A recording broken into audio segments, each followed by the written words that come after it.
বিশেষ করে যে শবে বরাত আর কয়েকদিন পরে শুরু হবে না, এটা নিয়ে ধ্রুমজাল তৈরি হয়ে আছে আমাদের দেশে, ভারতে, পাকিস্তানে, এই সমস্ত দেশে।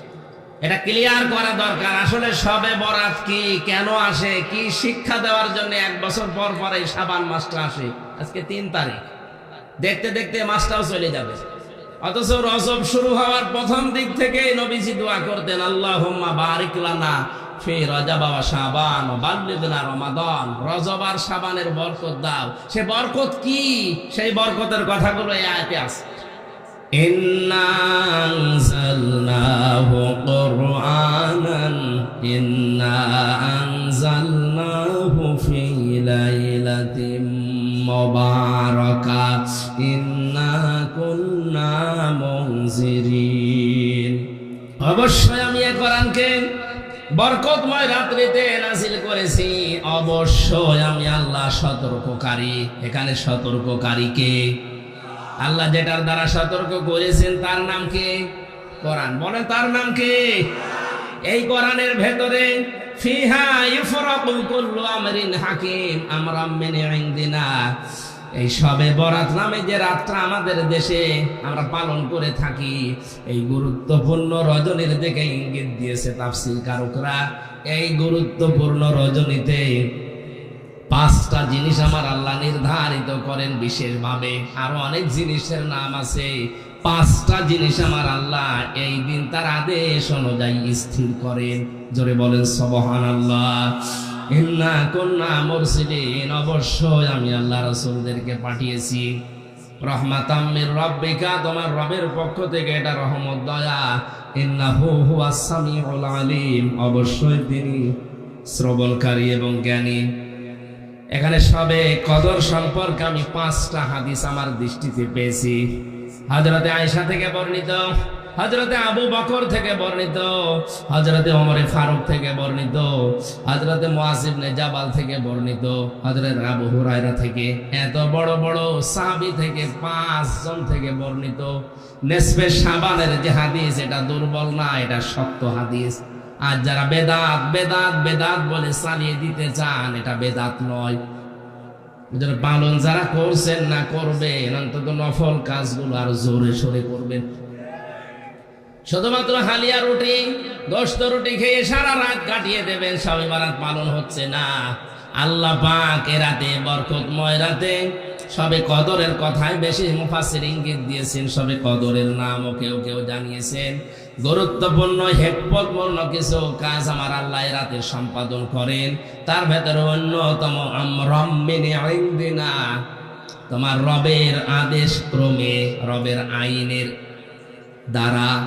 তাহলে শবে বরাত বলেন, শবে কদর বলেন, কেউ যদি পালন করতে যায় তার উচিত হবে আল্লাহর আইনগুলো প্রতিষ্ঠা করার মাধ্যমে চেষ্টা চালানো। 96% মুসলমানের দেশে একটা আইনও বাস্তবায়ন নেই। শবে কদর, শবে বরাত পালন করা নিয়ে আমরা হুড়োহুড়ি মারামারি করে শেষ করে দিচ্ছি। অথচ আসল যদি আমরা বুঝে নিতাম, নামাজ পড়া ফরজ পড়ি, যাকাত দেওয়া ফরজ, অন্তত কিছু না কিছু দেই, হজ করা ফরজ করে আসি, রোজা রাখা ফরজ কয়েকদিন পরে শুরু হবে। কিন্তু আকিমুদ্দিন, দিন কায়েম করা আছে নামাজের মতো ফরজ, এটাকে রাজনীতি মনে করে ছেড়ে দে। নামাজ পড়ো, মত পার্থক্য করো না, কথা কোরআন আমি পাইনি। রোজা রাখো, মত পার্থক্য করো না, এটা পাইনি। হজ করো, মত পার্থক্য করো না, পাইনি। যাকাত দাও, মত পার্থক্য করো না, আমি পাইনি। কিন্তু এইটা বেশি, আন আকিমুদ্দিন ওয়ালা তাতাফাররাকু ফি। দিন কায়েম করো, এই বিষয়ে কোনো মত পার্থক্য করো না, কোনো ফতোয়াবাজি করো না। অথচ এইটাই যত রকমের ফতোয়াবাজি বাংলাদেশে হয়। দিন কায়েমের ব্যাপারে কোনো চিন্তা ভাবনা ওর নেই, নামাজ পড়ে যাচ্ছে একেবারে 5 ওয়াক্তের জায়গায় 8 ওয়াক্ত মিলে। অথচ দিনও যে নামাজের মতো কায়েম করা ফরজ, এখানে কোনো পার্থক্য চলবে না। এইটাও বোঝেও না, বোঝাতেও চায় না, মানুষকে বুঝতেও দিতে চায় না। পৃথিবীর যত নবী আল্লাহ পাঠিয়েছেন, এখানে 4 জন বড় বড় নবীর নাম আছে। প্রত্যেকটা নবীর শরীয়তে কম বেশি রদবদল ছিল। কোন নবীর শরীয়তে এইটা ছিল, পরের নবীর শরীয়তে এটা ছিল না, কিন্তু প্রতিটি নবীর শরীয়তে এইটা ছিল যে নাকিমুদ্দিন, দিন কায়েম করো। কারণ দিন যদি কায়েম না হয়, এমন এমন বিধান আছে ইসলামের যেটা এককভাবে মানা সম্ভব না। বাংলাদেশে যতদিন দিন কায়েম না হবে, ইসলামের এমন বিধান আছে যেটা ওয়াজ করে নসিহত করে বন্ধ করা সম্ভব না।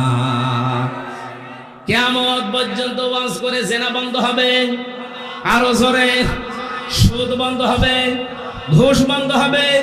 এটা বন্ধ করা ওয়াজের দ্বারা সম্ভব না, এটা আইন করতে হয়। এটা আমরণ, আমরণ মানে আইন, আমরণ মানে আদেশ। আমি আল্লাহ এরাতে গুরুত্বপূর্ণ কিছু আইন, আমার আদেশগুলো আমার নিজের সিদ্ধান্তে বাস্তবায়ন করে থাকি। 5 প্রকার মানুষের নাম আছে, এরাতেও আল্লাহ তাদেরকে মাফ করে না, বাকি মানুষকে তিনি মাফ করে দেন। 1 নাম্বার সে মানুষগুলো শিরিক করে, 2 নাম্বার যারা কুফরি করে, 3 নাম্বার যারা মা বাবার অবাধ্য সন্তান, 4 নাম্বার যারা বুড়ো জিনাখোর। আর বাংলাদেশে এটা দিন দিন বাড়ছে। কয়েকদিন আগে তাকান, আমি নাম নিলাম না, তাড়াও দিয়েছে। আজ অধিকাংশ বুড়া মানুষের ঘর থেকে, অফিস থেকে মেয়ে লোকের কান্নার আওয়াজ পাওয়া যাচ্ছে। এজন্য বুড়ো জিনাখোর যারা আছেন, থামেন। নিজের শরীর চলে না, ইন্ডিয়া হারবাল, কলকাতা হারবাল কাজ দিয়ে চালাচ্ছে। বুড়ো জিনাখোরদের সবে বরাতেও মাপ নেই। 5 নাম্বার যে মানুষগুলো মা বাবার অবাধ্য সন্তান, জোরে বলেন নাউজুবিল্লাহ। সাথে আর একটা কথা জুড়ে দিলাম, এদেশে রাজনৈতিক দল কতগুলো এখন, যেই দলে কোরআন নেই, কোরআনের কর্মসূচি নেই, ওই দলের প্রতিষ্ঠাতা যদি আমার বাবাও হয়, ওই দলে আমি যাব না। আমি যদি ওখানে থাকি, আমাকে গোমরা বানাবে, খারাপ বানাবে, জাহান্নামী বানাবে কে? না হামজা? কে? আল্লাহ নিজে দায়িত্ব নিয়ে খারাপ বানিয়ে দেবে। এই জন্য আমাদের কপালে হেদায়েত জুটছে না। 100 ভাগের 15 জনের জরিপটা মিথ্যা না, আসলে এটাই ঠিক। 100 জনের 15 জন শুধুমাত্র নবীকে আদর্শ হিসাবে একমাত্র মানে, আর বাকিগুলো সব টানা নানায় আছে।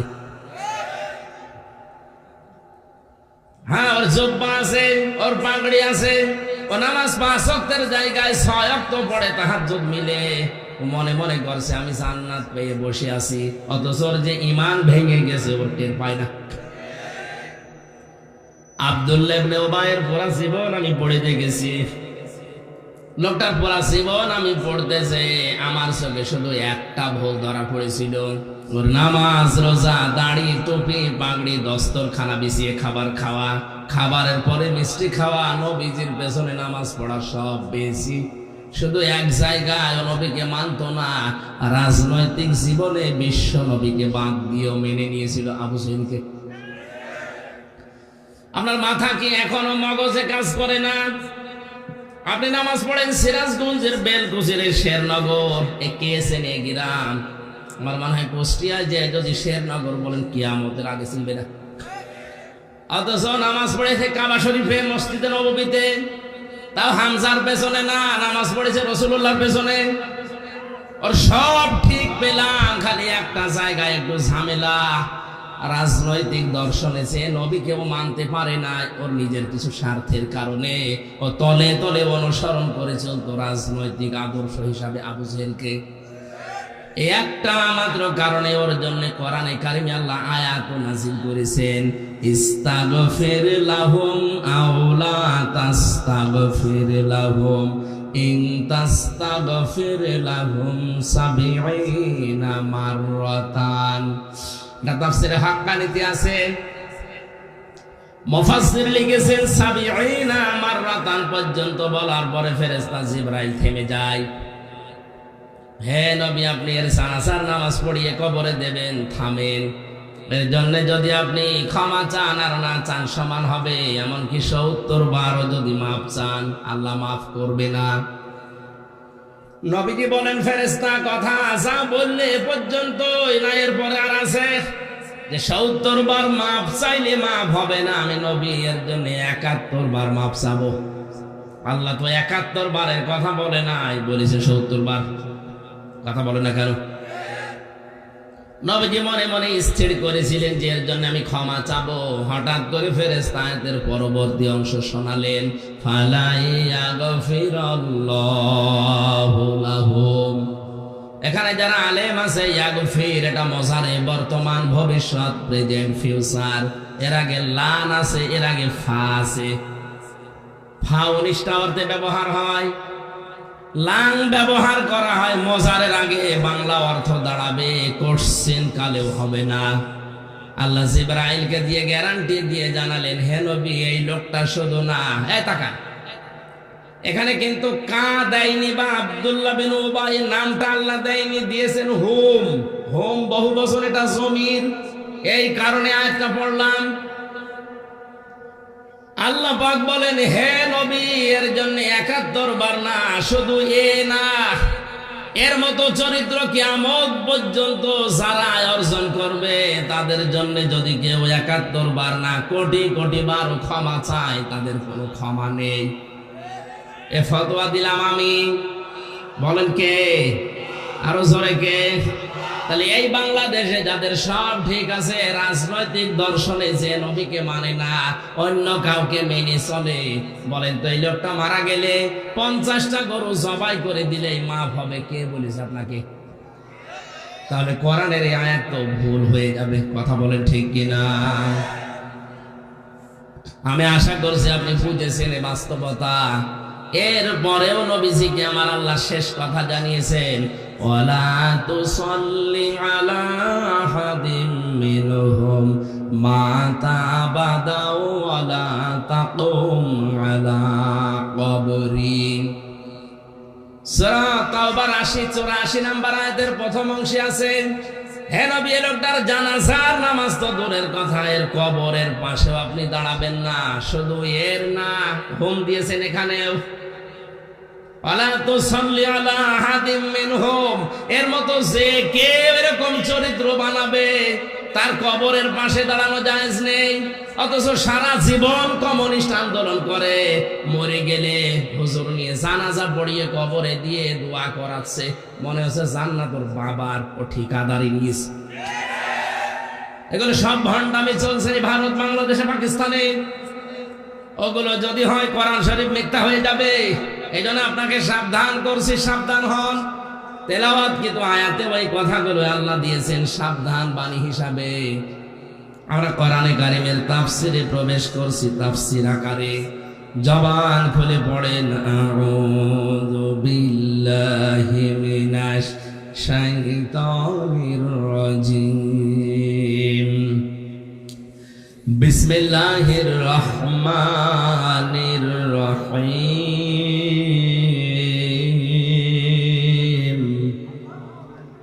হামিম ওয়াল কিতাবিল মুবিন,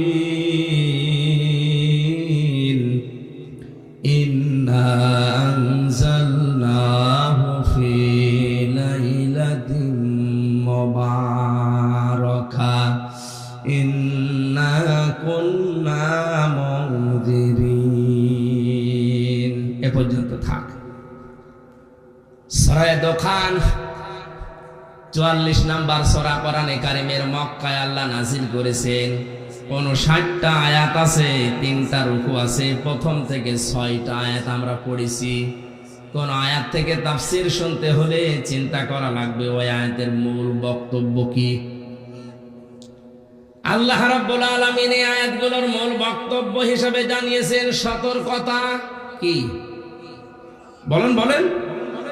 যাদেরকে দিয়ে সতর্ক করবেন তাদের নাম দিয়েছেন মুরসিলিন, তারা রসুল। এখন রসুল নেই, রসুলের নায়েব আছে, তার ভেতরে আমি একজন। কি আমি মিথ্যা কথা বলছি? আর যাই থাক, ভাঙ্গা চড়া হিসাবে আমার নামের আগে অন্তত আলেম লিখা আছে। আর নবীজি জানিয়েছেন, আল উলামা ওয়ারাসাতুল আম্বিয়া, যারা আলেম তারা আমি নবীর নায়েব ওয়ারিস। ধরে বলেন সুবহানাল্লাহ। তাহলে আজকের আলোচনার বিষয় সতর্কতা। সতর্ক করার জন্য এখানে আমি বসেছি। নবী থাকলে এখানে এসে এভাবেই তিনি সতর্ক করতেন। তিনি নেই, ওই দায়িত্বটা এখন আমার কাঁধে এসেছে। সূরা দোখান, দোখান শব্দের শাব্দিক অর্থ হচ্ছে ধোঁয়া। কি বললাম? আরো জোরে বলেন। কিয়ামতের আগে একটা ধোঁয়া আল্লাহ পাঠাবেন, তামাম দুনিয়া অন্ধকার হয়ে যাবে। জাহান্নামের ভেতরে একটা জায়গা আছে যেখান থেকে ধোঁয়া উৎপন্ন হয়, গারামা বলা হয়। এখান থেকেই তাদখিন, যেটা বাংলায় আমরা বলি ধূমপান, বিড়ি। ধূম মানে ধোঁয়া, পান মানে খাওয়া, তাহলে ধোঁয়া খাওয়া। এটা অনেকেই মাকরু বলে উড়িয়ে দিতে পারে না, এটা যে হারাম। ওয়ায়ুহাল্লু লাহুমুত তাজ্জিবাতি ওয়া ইউহাররিমু আলাইহিমুল খাবাইস। সূরা আরাফের 157 নম্বর আয়াতের মাঝের অংশে আছে, আল্লাহ বলেন আমি নিজেই শুধু শরীয়ত প্রণয়ন করিনি, আমার নবীকে আমি আল্লাহ শারিহ বানিয়েছি, তিনিও শরীয়ত প্রণেতা। তিনি সমস্ত পবিত্র জিনিসকে হালাল করেছেন তোমাদের জন্য, আর যত অপবিত্র, নাপাক, অখাদ্য, কুখাদ্য এগুলো হারাম করেছেন। কে বলছেন? তাহলে আয়াত দ্বারা প্রমাণ হয় নবীজি শারিহ, শরীয়ত প্রণেতা। তিনি হ্যাঁ বললে হালাল, না বললে হারাম। এ কথা মানেন তো? বলেন বলেন। ধোঁয়া যারা খাচ্ছেন, বাস্তবে কিছু জিনিস তো ক্ষতি আছে। হ্যাঁ, এখানে আরেকটা মাসলা দরকার। আলেম যারা আছেন বলছেন, আন্দাজে কিছু দেখলে একবারে হারাম বলবেন না। হারাম হওয়ার জন্য কমপক্ষে 3টা শর্ত লাগবে। কয়টা? 3টা শর্ত না পেলে আন্দাজে যা তা হারাম বলা না। আপনি হারাম বলে যদি পুষিয়ে দিতে না পারেন, সেটা আপনি নিজে হারাম হয়ে যাবেন। এই যে অনেককে কাফের বলে ফতোয়া দেওয়া হয়, যদি লোকটা কাফের প্রমাণ করা না যায়, নিজে কিন্তু কাফের হয়ে মরার সম্ভাবনা বেশি। কোন নেককার, কোন মুহসিনা, কোন নিরপরাধ, অজ্ঞাত এরকম কোন মহিলা যে বিষয়ে জানে না, তার উপরে যদি কেউ জেনার তহমত দেয়, ব্যভিচারের আঘাত হানেছে, ব্যভিচারিয়ে জেনা করেছে, ওই মহিলা যদি সত্যি ওই কাজ না করে থাকে, আর আপনি যদি 4 জন সাক্ষী জোগাড় করতে না পারেন, তাহলে আপনার শাস্তি দুনিয়ায় 2টা, আর মরণের পরে যা হবে তা আল্লাহ জানে। সূরা নূরের 4 নম্বর আয়াতে আল্লাহ জানিয়েছেন, ওয়াল্লাযীনা ইয়ারমুনাল মুহসানাতি সুম্মা লাম ইয়াতু বিআরবা'তি শুহাদা ফাজলিদুহুম 80 ওয়ালা তাকবালু লাহুম শাহাদাতান আবাদা। কোন মুহসিনা, নেককার এরকম মহিলার প্রতি যদি কেউ জেনা, ব্যভিচারের তহমত লাগায়, আর 4 জন সাক্ষী যদি প্রমাণ করতে না পারে, 1 নাম্বার শাস্তি হচ্ছে ওই লোকটার ওকে 80টা চামড়ার চাবুক দিয়ে বেত মারা লাগবে। কয়টা? বলেন বলেন।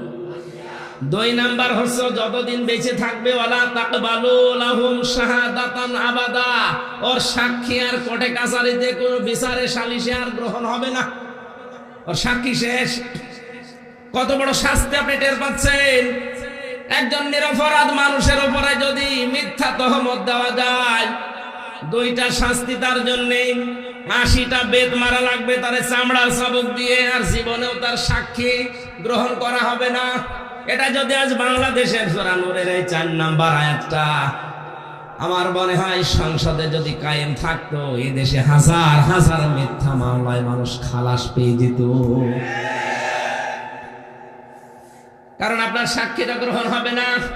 একবার যদি প্রমাণ হয়ে যায় যে আপনি মিথ্যা সাক্ষী দিয়েছেন, মিথ্যা কথার তহমত লাগিয়েছেন, লোকটা কিছু জানতো না, আপনার জীবনের মতো সাক্ষী দেওয়ার কাজ শেষ।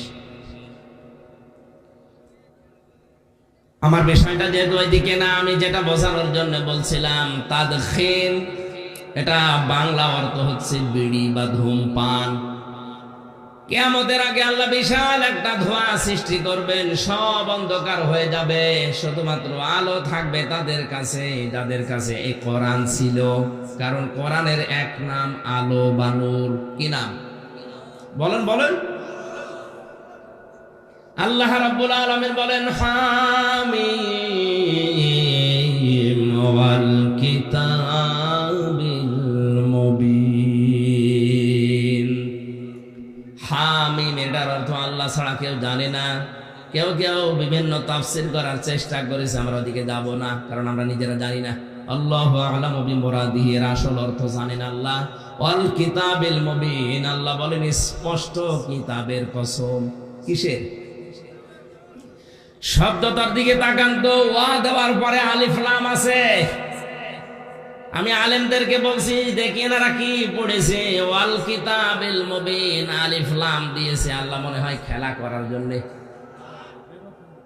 হ্যাঁ, কিতাবের আগে আলিফ লাম দেওয়ার পেছনে কারণ হচ্ছে এই পৃথিবীতে স্পষ্ট কিতাব একটাই আছে, তার নাম কোরআন শরীফ। কথা বুঝতেছে? মানুষকে হেদায়েত দিতে পারে একটাই মাত্র কিতাব, তার নাম কি?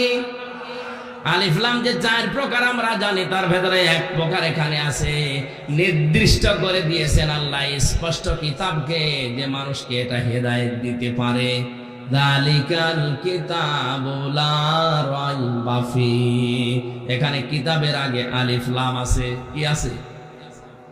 সুতরাং কোরআনের বক্তব্যের পরেও যদি মানুষের মনের ভেতরে উতাল পাতাল না আসে, পরিবর্ধন না হয়, বুঝবেন ওই লোকটা জাহান্নামের জন্যই তৈরি হয়েছে। জোরে বলেন নাউজুবিল্লাহ। স্পষ্ট কিতাবের কথা কেন বললেন? অনেকে আজ বিভিন্ন দরগা থেকে বের হয়ে এই কথা চালিয়ে দিচ্ছে যে কোরআন শরীফ 90 পারা, 30 পারা জাহেরে আছে আর গোপনে আছে 60 পারা। এটা যে ডাহা মিথ্যা কথা। এই আয়াতটা তার প্রমাণই মুবিন। আলহামদুলিল্লাহিল্লাযী আনজালা আলা আবদিহিল কিতাবা ওয়া লাম ইয়াজআল লাহু ইওয়াজা। সূরা কাহফের প্রথম আয়াতে আল্লাহ জানিয়েছেন প্রশংসা ওই আল্লাহর, যিনি তার বান্দার প্রতি এমন একটা কিতাব দিয়েছেন যে কিতাবের ভেতরে কোনো গোপন কথা। আস্তে বলেন, আরো জোরে বলেন। আল্লাহ পাক বলছেন কোনো গোপন কথা নেই, আর আপনি মারেফতের কথা বলে চালিয়ে দিচ্ছেন। মানে শেষ করে দেব না? আপনারা মোবাইলে গল্প করছেন, তাহলে শুরু করি। যদি জরুরি হয়, মানে কোনো কাজ থাকলে শেষ করে দিই।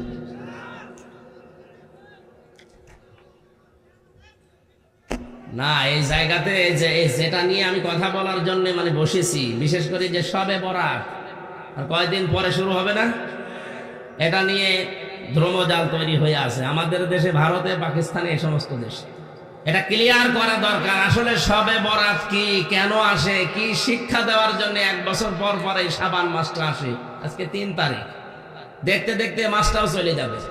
অথচ রজব শুরু হওয়ার প্রথম দিক থেকে নবীজি দোয়া করতেন, আল্লাহুম্মা বারিক লানা ফি রজব ওয়া শাবান ওয়া বাল্লিগনা রমাদান। রজব আর শাবানের বরকত দাও। সে বরকত কি? সেই বরকতের কথাগুলো এই আয়াতে আছে। আপনি চলে যাবেন স্পষ্ট কথা শুনে, না এখনই চলে যাবেন? চলে যাবেন এখনই? একটু ওঠাউঠি বন্ধ করবে না, আমার গলায় যতক্ষণ অন্তত সাপোর্ট দেয় আমি আছি। আল্লাহ পাক বলেন স্পষ্ট কিতাব, এর ভেতরে কোনো গোপন কথা নেই, মারেফতের কথা নেই। আজ যারা শরীয়ত, মারেফত, তরিকত, হকিকত বিভিন্ন নাম দিয়ে দরবার খুলেছে, কসম করে বলছি একটাও এর সাথে টেকে না। কারণ শরীয়তের বিধান স্পষ্ট। মারেফত বলতে যেটা আপনি বোঝাচ্ছেন, উরফুন থেকে শব্দটা আসা, আরাফা ইয়ারিফু মানে পরিচিত হওয়া। ইসলামের কোন বিধানের সাথে কেউ যদি পরিচিত হয়, আমরা তাকে মারেফত বলি। নামাজ, শরীয়ত, নামাজ পড়া লাগবে কি কি কি নিয়মে, এটা জেনে পড়ার নাম হচ্ছে মারেফত। যাকাত, শরীয়ত 8টা জায়গায় যাকাত দেওয়া লাগে, ওইটা জেনে যাকাত দেওয়ার নাম মারেফত। তাহলে মারেফত বলতে ফকিরেরা যেটা বোঝায় যে গোপন জিনিস, ওরে মায়ের ছাড়া কোনো ঔষধ আছে? এটা সব বাট মারি সিটারে ছাড়া কিছু। আর এগুলো চলে বেশি কুষ্টিয়ায়, আল্লাহর অলি শুয়ে আছে ওখানে, মারেফতের পীর, শরীয়তের পীর।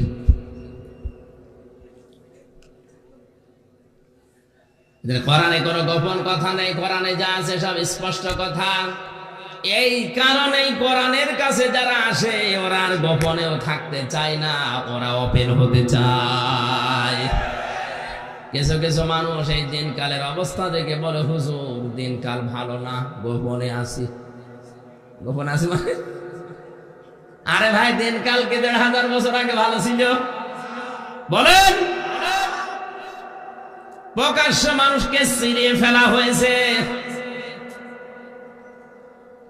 শরীর থেকে চামড়া ছিলে লবণ দেওয়া হয়েছে। হযরতে বেলাল তার দিকে তাকান, হযরতে খবাইব খাব্বাব পিঠের ভেতরে চাকা চাকা গর্ত হয়ে গিয়েছিল। আপনি বলছেন দিনকাল ভালো না, গোপনে আসি। আরে শয়তান, দিনকাল তো আরো খারাপ ছিল ১৫০০ বছর আগে।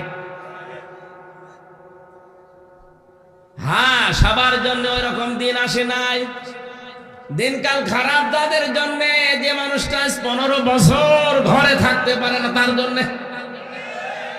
আপনি আরামে খাচ্ছেন, আরামে যাচ্ছেন, আরামে সংসার করছেন, আপনার জন্য দিনকাল ভালো না। এটা বলা মুনাফিকি ছাড়া কিছু না। দিনকাল ভালো আপনি বোঝেন? কোরআনের উপরে যারা টিকে থাকে ৩টা বছরে আর কিছু না পায়, অন্তত আমি এটা চোখ দিয়ে দেখে এসেছি। আল্লাহ তাখাফু ওয়ালা তাহজানু ওয়া আবশিরু বিল জান্নাতিল্লাতী কুনতুম তুআদুন। এই আয়াতটা যে কত বাস্তব, কত সত্য, এমনিতেই বিশ্বাস করতাম, নিজের চোখে দেখেছি এবং শুনেছি। আল্লাহর একজন বান্দা আমাদের আগে জেল থেকে বিদায় নিয়েছে, দুনিয়ার জীবন ছেড়েছে। কারারক্ষী আমার বলছিল, হুজুর এই লোকটার যেদিন ফাঁসি হবে, সন্ধ্যাবেলা আমার ডিউটি শুরু হয়ে গেল। ওনারে বললাম, স্যার মাত্র ৩ ঘন্টা আছে, আপনি প্রস্তুতি নেন। উনি আমারে বলছে, কারারক্ষী ভাই এখনো ৩ ঘন্টা আছে, আমি 2 ঘন্টা ঘুমিয়ে নেই। দেখলাম ঠিক ঘুমিয়ে গেল। ৯টার সময় ওরা ডাক দিলাম, ওঠার পরে গোসল করে ওযু করে নামাজ 2 রাকাত পড়ে আমারে বলছে, চলেন। সুন্দর জামা কাপড় পরে মনে হচ্ছে লোকটা শ্বশুর বাড়ি যাওয়ার জন্য ব্যস্ত হয়ে গেছে।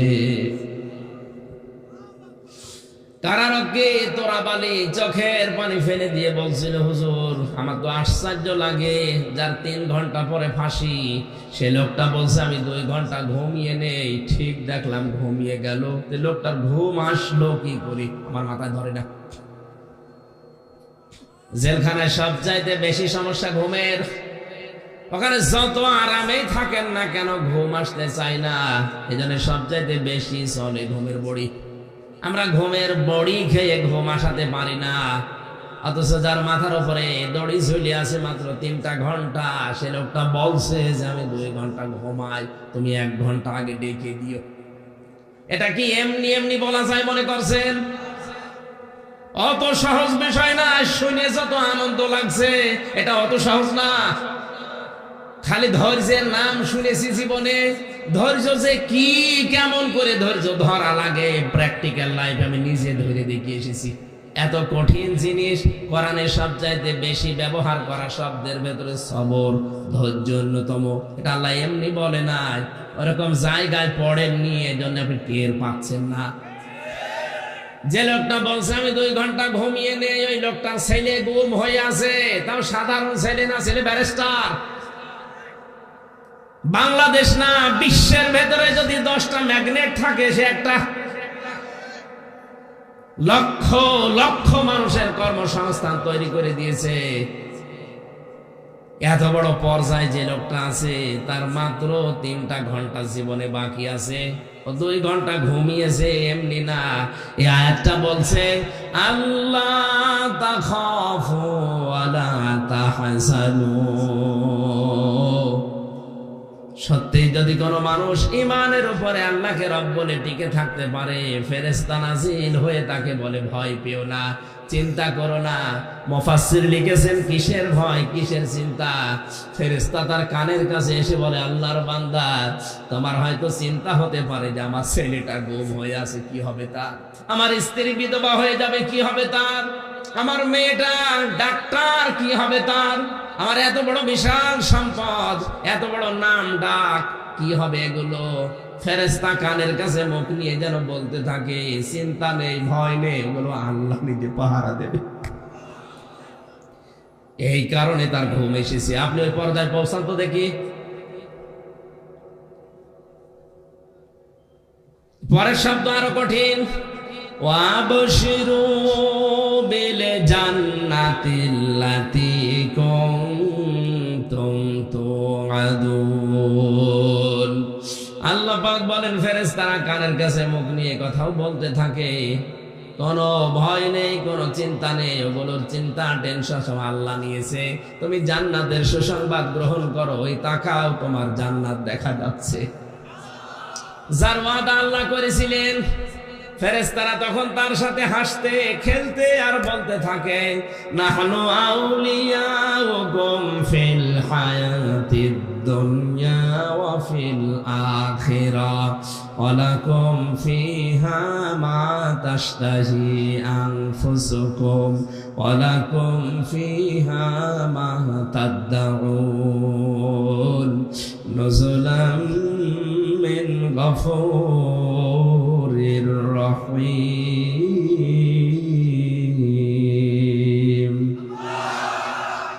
আমরা দুনিয়ায় তোমাদের বন্ধু ছিলাম, নয়তো তোমরা টিকে থাকতে পারতে না। এখনো তোমাদের বন্ধু আছি, জান্নাতে পৌঁছিয়ে দেওয়ার আগ পর্যন্ত তোমাদের পেছন থেকে আমরা যাব না। এমন জান্নাতে পৌঁছিয়ে দেব যেখানে চাওয়ার আগে জিনিস পাওয়া যায়। বাড়ি যেয়ে বলবেন সুবহানাল্লাহ।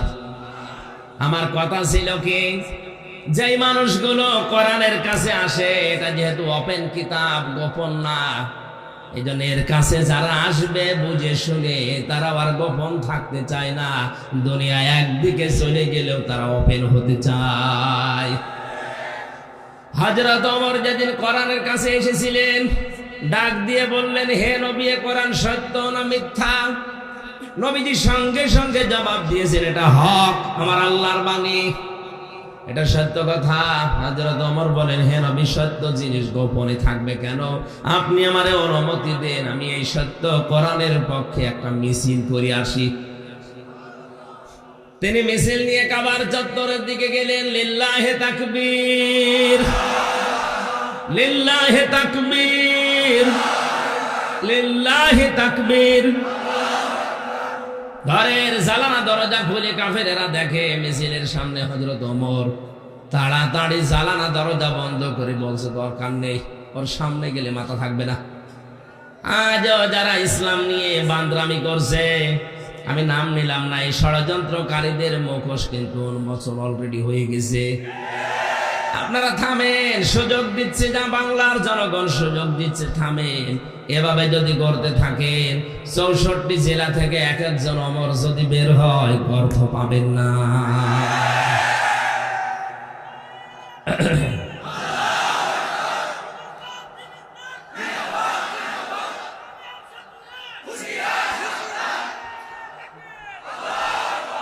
ঠিক আছে।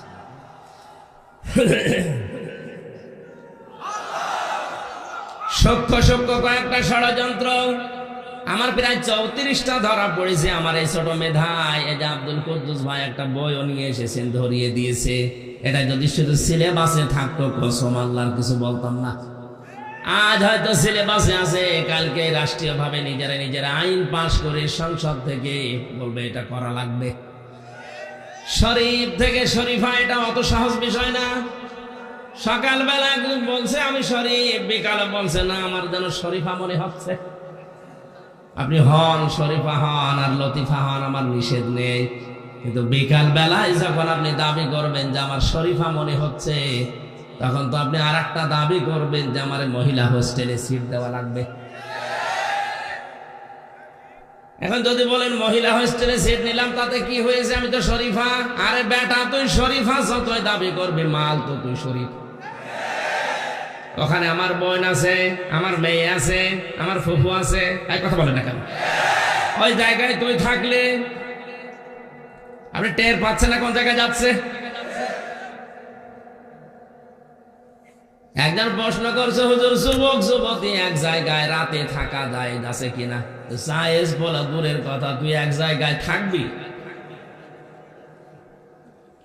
ওর প্রশ্ন ছিল এটা যে হুজুর যুবক যুবতী রাতের বেলা এক জায়গায় ঘুমানো জায়েজ আছে, ঘুমানো জায়েজ আছে, আপনি তো ঘুমাবেন না, ঘুমাবেন শরীফ থেকে শরীফা হয়ে আপনি কি ঘুমাবেন? কথা বলেন। এটা যদি একবার কায়েম করে ফেলতে পারে কি হবে আপনার বোনের, আপনার মেয়ের, আপনার ফুফুর? শুধু আমারটা হবে, আপনি টের পাচ্ছেন না? আগামী তো জারজ দিয়ে তেল ভরে যাবে। আর এখন ট্রান্সজেন্ডার নামে নাম দিয়ে হিজড়াদের চালাতে চায়। কে বলেছে হিজড়া এটা শারীরিক সমস্যা? আর এই সমকামিতাকে যারা প্রমোট করছেন এটা তাদের মানসিক সমস্যা। আমার প্রথম কথা ছিল শয়তান যৌনতা ছড়াতে ভালোবাসে ও যৌনবাদী। আজ যারা এটার মাধ্যমে জাতিকে ওপেন করে দিতে চাচ্ছেন, আল্লাহর কসম আপনাকে শয়তান দখল করিস। আর কোন শয়তানের বেকারগ্রস্ত লোককে আমরা ওই জায়গায় দেখতে চাই না। নামেন ওখান থেকে। আপনি জাহান্নামে যেতে চান, একা চান, আরো ঠেলে দেব, আমি যেতে চাই না। এই গান বলছে কে?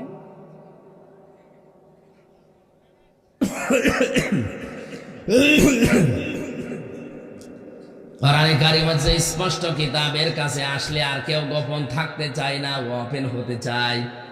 আপনাদের সিরাজগঞ্জের সন্তান মাওলানা সাহেব, আমি যতদিন ওনার সাথে গেছি সেই ছোটবেলা থেকে উনি কোরআনের পক্ষে কাজ করেন। এতগুলো মামলা তার মাথার উপরে, প্রত্যেক সপ্তাহে 4 দিন 5 দিন তার কোর্টে হাজিরা দেওয়া লাগছে। এই মুরব্বী মানুষটা একজন আলেম, তার পায়ের সাথে বেড়ি লাগানো, তার ডান্ডা বেড়ি, হাতের পেছনে হ্যান্ডকাপ লাগানো, মাজায় দড়ি দিয়ে, মুখের উপরে বুলেট প্রুফ যে হেলমেট দিয়ে বুকের উপরে বুলেট প্রুফ জ্যাকেট লাগিয়ে নিয়ে যাওয়া হচ্ছে। মনে হচ্ছে কি করে এসেছে, অথচ বাংলাদেশে 20 জন মানুষ পরিচিত হলো উনি একজন। আপনি যা করছেন, আপনি ওনার পায়ের ধোলার দাম দিতে পারবেন? লোকটার মর্যাদাও জানেন না। নিজের দেশের লোক ভিক্ষা পায় না, তাই আপনার এই জেলা থেকে একটু পার হয়ে কুষ্টিয়ায় যাক, এমনিতেই 1 লাখ মানুষ দেখার জন্য আসবে। মাঝে মাঝে আমার বলতো, হামজা আমি আর পারি না, আমার এত বয়স হয়ে গেছে, আমি মুরব্বী মানুষ, আমার নাকি বেড়ি দিয়ে নিয়ে যায়। তাও এমনিতে বেড়ি দিলে তো হতো ডান্ডা বেড়ি দিয়ে, পেছনে হাতের সাথে ওইটা বাঁধলে হাত এমনি কেটে যায়। মাজায় দড়ি দেওয়া দেখেছি গরু ছাগলের গলায়, আর কোর্টে যেয়ে দেখলাম আলেমদের মাজায় দড়ি দিয়ে অনেকে টানতেছে। এত কিছুর পরে লোকটা কি গোপনে কথা বলে না কেন? 3 বছর পরে আমার মনে হচ্ছে এখনো আরো ওপেন। এখানে কোরআনের কাছে যারা আসে, কোরআন যেহেতু স্পষ্ট, কেউ আর গোপন থাকতে চায় না। কোরআনের সাথে আছি, কোরআনের কথা বলে যারা গোপনে আছে এরা টাটকা নির্ভেজাল মুনাফিক। নতুন নতুন সাবজেক্ট 2-3 মিনিট 5 মিনিট করে ছাড়ে, আর কথা পায় না। এত বড় বড় আলেম, নামের আগে ডক্টরেট ডিগ্রি নিয়ে বসে আছে। উনি আমার আলোচনা কাট করে, মিজানুর রহমানের আলোচনা কাট করে, সাইদি সাহেবের আলোচনা কাট করে 2-3 মিনিট জাতির কাছে শোনাচ্ছে ওনারা এই ভুল করেছে। এত বড় বড় ভুল তোমার চোখে ধরা পড়ে না? আমি যেটা হাদিসের ব্যাখ্যা করেছি, হ্যাঁ তোমার মতের সাথে না মিলতে পারে, কিন্তু আমি তো একটা মত শ্রদ্ধা করি, ওই মতটা বললে তোমার অসুবিধা কি? আর যেটা কোনো মতের সাথেই নেই, সেই মতের ব্যাপারে কোনো কথা নেই, 5-8টা গোলাম হয়ে বসে আছে, আমার নামের আগে ডক্টর লিখে।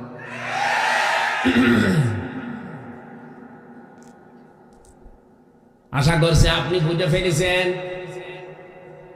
কাজ নেই, কাম নেই, বসে বসে করবা কি? ডক্টরের ডিগ্রিটা তো দেখানো লাগবে।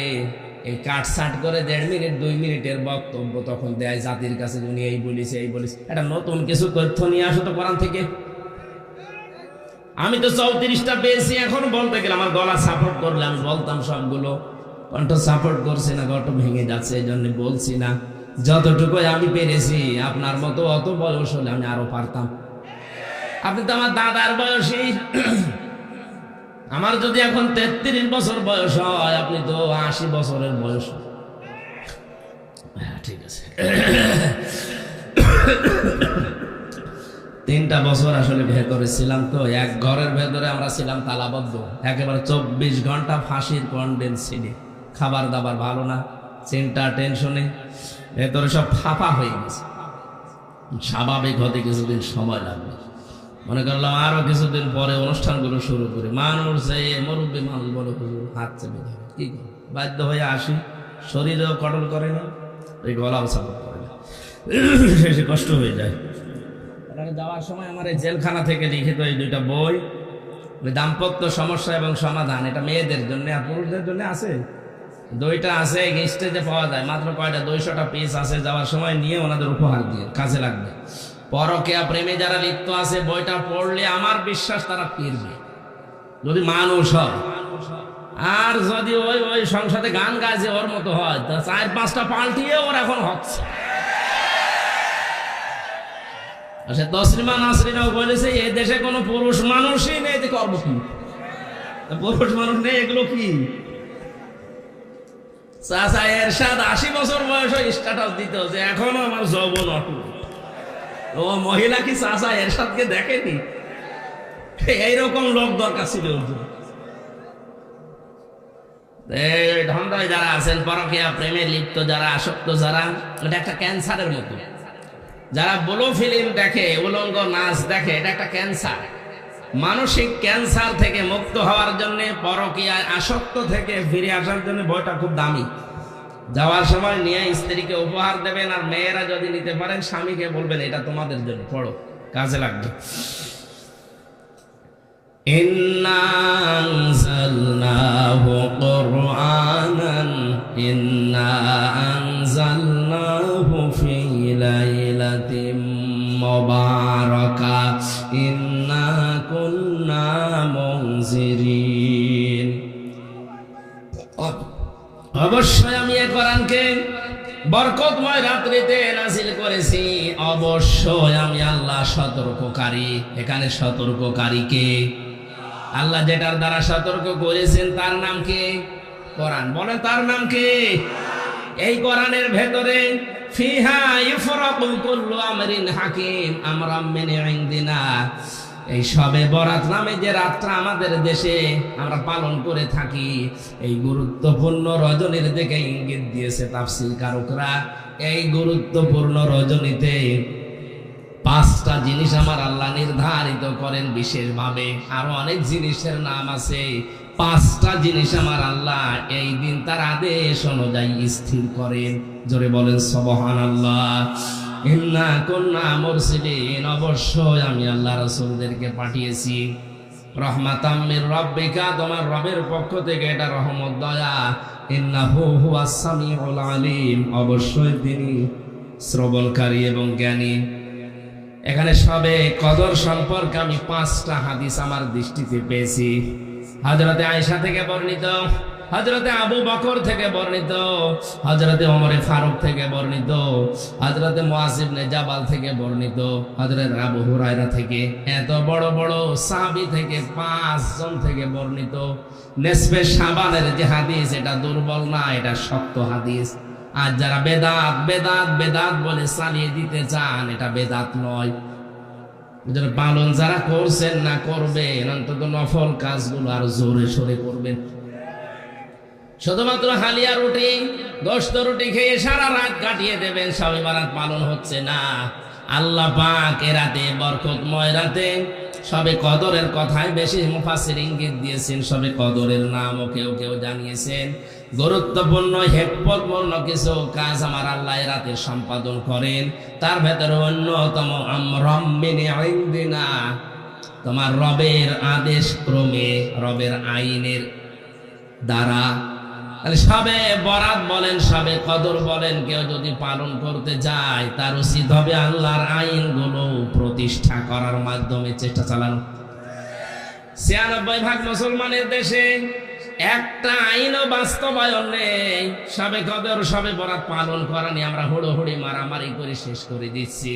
অথচ আসল যদি আমরা বুঝে নিতাম, নামাজ পড়া ফরজ পড়ি, যাকাত দেওয়া ফরজ, অন্তত কিছু না কিছু দেই, হজ করা ফরজ করে আসি, রোজা রাখা ফরজ কয়েকদিন পরে শুরু হবে, কিন্তু আকিমুদ্দিন, দিন কায়েম করাছে নামাজের মতো ফরজ, এটাকে রাজনীতি মনে করে ছেড়ে দে। নামাজ পড়ো, মত পার্থক্য করো না, কথা কোরআন আমি পাইনি। রোজা রাখো, মত পার্থক্য করো না, এটা পাইনি। হজ করো, মত পার্থক্য করো না, পাইনি। যাকাত দাও, মত পার্থক্য করো না, আমি পাইনি। কিন্তু এইটা বেশি, আন আকিমুদ্দিন ওয়ালা তাতাফাররাকু ফি, দিন কায়েম করো, এই বিষয়ে কোনো মত পার্থক্য করো না, কোনো ফতোয়াবাজি করো না। অথচ এইটাই যত রকমের ফতোয়াবাজি বাংলাদেশে হয়। দিন কায়েমের ব্যাপারে কোনো চিন্তা ভাবনা ওর নেই, নামাজ পড়ে যাচ্ছে একেবারে 5 ওয়াক্তের জায়গায় 8 ওয়াক্ত মিলে। অথচ দিনও যে নামাজের মতো কায়েম করা ফরজ, এখানে কোনো পার্থক্য চলবে না। এইটাও বোঝেও না, বোঝাতেও চায় না, মানুষকে বুঝতেও দিতে চায় না। পৃথিবীর যত নবী আল্লাহ পাঠিয়েছেন, এখানে 4 জন বড় বড় নবীর নাম আছে। প্রত্যেকটা নবীর শরীয়তে কম বেশি রদ বদল ছিল। কোন নবীর শরীয়তে এইটা ছিল, পরের নবীর শরীয়তে এটা ছিল না, কিন্তু প্রতিটি নবীর শরীয়তে এইটা ছিল যে আকিমুদ্দিন, দিন কায়েম করো। কারণ দিন যদি কায়েম না হয়, এমন এমন বিধান আছে ইসলামের যেটা এককভাবে মানা সম্ভব না। বাংলাদেশে যতদিন দিন কায়েম না হবে, ইসলামের এমন বিধান আছে যেটা ওয়াজ করে নসিহত করে বন্ধ করা সম্ভব না। কিয়ামত পর্যন্ত ওয়াজ করে জেনা বন্ধ হবে, আরো জোরে সুদ বন্ধ হবে, ঘুষ বন্ধ হবে। এটা বন্ধ করা ওয়াজের দ্বারা সম্ভব না, এটা আইন করতে হয়। যেন আমরন, আমরন মানে আইন, আমরন মানে আদেশ। আমি আল্লাহ এরাতে গুরুত্বপূর্ণ কিছু আইন, আমার আদেশগুলো আমার নিজের সিদ্ধান্তে বাস্তবায়ন করে থাকি। 5 প্রকার মানুষের নাম আছে, রাতে আল্লাহ তাদেরকে মাফ করে না, বাকি মানুষকে তিনি মাফ করে দেন। 1 নাম্বার সে মানুষগুলো শিরিক করে, 2 নাম্বার যারা কুফরি করে, 3 নাম্বার যারা মা বাবার অবাধ্য সন্তান, 4 নাম্বার যারা বুড়ো জিনাখোর। আর বাংলাদেশে এটা দিন দিন বাড়ছে। কয়েকদিন আগে তাকান, আমি নাম নিলাম না, তাড়াও দিয়েছে। আজ অধিকাংশ বুড়া মানুষের ঘর থেকে, অফিস থেকে মেয়ে লোকের কান্নার আওয়াজ পাওয়া যাচ্ছে। এজন্য বুড়ো জিনাখোর যারা আছেন, থামেন। নিজের শরীর চলে না, ইন্ডিয়া হারবাল, কলকাতা হারবাল কাজ দিয়ে চালাচ্ছে। বুড়ো জিনাখোরদের সবে বরাতেও মাপ নেই। 5 নাম্বার যে মানুষগুলো মা বাবার অবাধ্য সন্তান, জোরে বলেন নাউজুবিল্লাহ। আল্লাহ আমাদেরকে আয়াতগুলো আমাদের প্র্যাকটিক্যাল লাইফে মেনে নেওয়ার তৌফিক দিন, আমিন। বারাকাল্লাহু লানা ওয়া লাকুম ফিল কোরআনিল আযীম, আল্লাহুম্মা আমিন।